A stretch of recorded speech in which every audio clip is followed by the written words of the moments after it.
So I felt an intense need to talk about this film because I think it's highly underrated. Propeller One-Way Night Coach is good old John Travolta's directorial debut, and it's on Apple Plus now. First thing you gotta know about Mr. Travolta is the man has a major thing for flying. I think he even owns a little private airport or something. He's got a pilot license himself. And in interviews, he stated that he fell in love with flying as a little kid. So this film is about his passion, told through the eyes of an 8-year-old boy who's on his very first flight ever with his mother, which is an overnight flight from New York to Los Angeles in the early 1960s. So I think, this is of course about Travolta's very first flying experience, but it's just semi-autobiographic. There are fictional elements mixed into this, and in that sense it reminds me of a Steven Spielberg film he did about his passion for film, told through the eyes of a kid. It was also semi-autobiographic. So I would say that this film is magical. It's a simple film, but it's a magical film. Some argue there's nothing going on, there's not much happening, blah blah blah.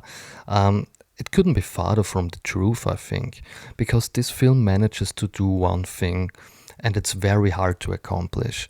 It makes you see the world through the eyes of an 8-year-old boy again. And it transports you back into your own childhood. And it reminds you, how you viewed the world back in your childhood days. How magical everything seemed to be. Not only flying, but everything. The food they serve on the plane, the atmosphere, the lighting, the way he looks at the people. I mean, can you remember how the world felt back in your childhood days as a 6, 7, 8-year-old kid?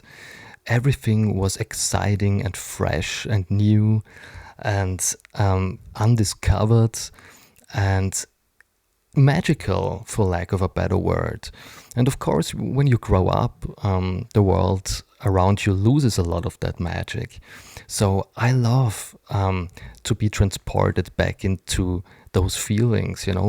I'm thinking about my personal childhood a lot, and I can remember the magic. I remember how the world felt to me, and how special everything felt, and how big it felt to me. And I love to rediscover those feelings, and this film does an amazing job bringing those feelings back. It's not only that, it's also a highly atmospheric film. The way the set design is arranged, and the lighting, and the music, and it's just very charming.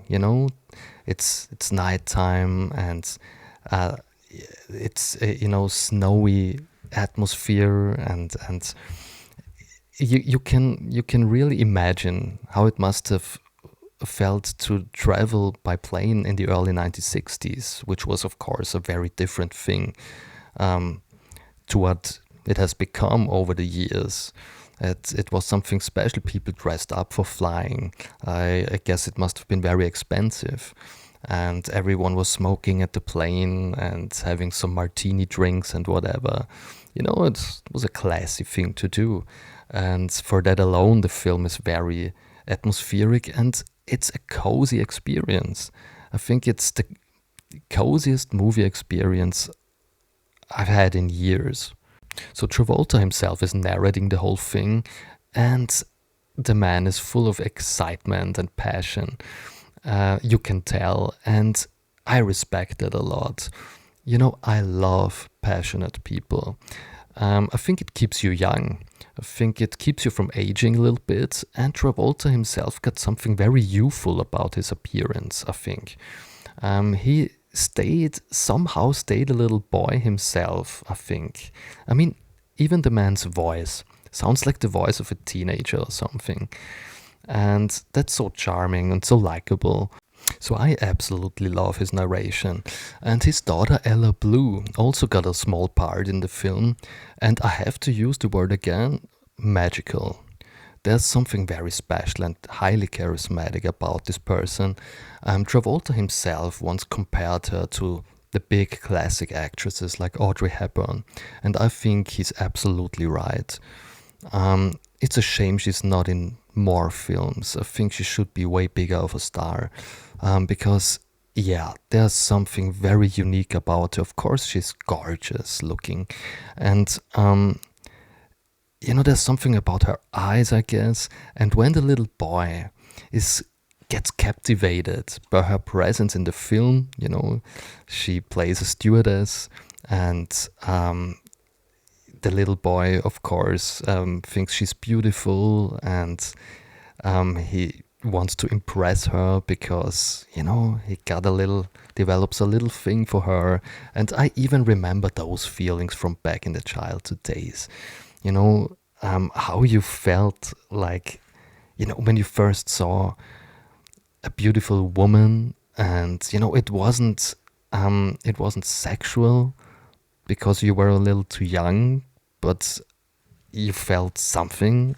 And yeah, I remember those feelings. So those scenes were pretty amusing to me, and I enjoyed them a lot. And I think Ella Blue does a great job, or let's say she's the right person, to portray this whole situation. And yeah, it's very charming. I have to use those words over and over again because I think they perfectly describe the film: cozy, charming, passionate, magical. So overall, please do yourself a favor and watch this film. It's underrated. It's, by the way, only 60 minutes long, an hour long, which is strange, I know, but I think it's a perfect running time for a film like this. Yeah, short and sweet. It felt perfect. Um, Please do yourself a favor, watch it. It's a special film. I think it needs to be more recognized, and I think it's underrated. I think a lot of the critics gave this a unfairly hard time, and I guess it will make you a fan of Mr. Travolta again because of his passion and because he's just a cool guy. So I hope you enjoy this. Thank you for watching. Love you, and see you very soon.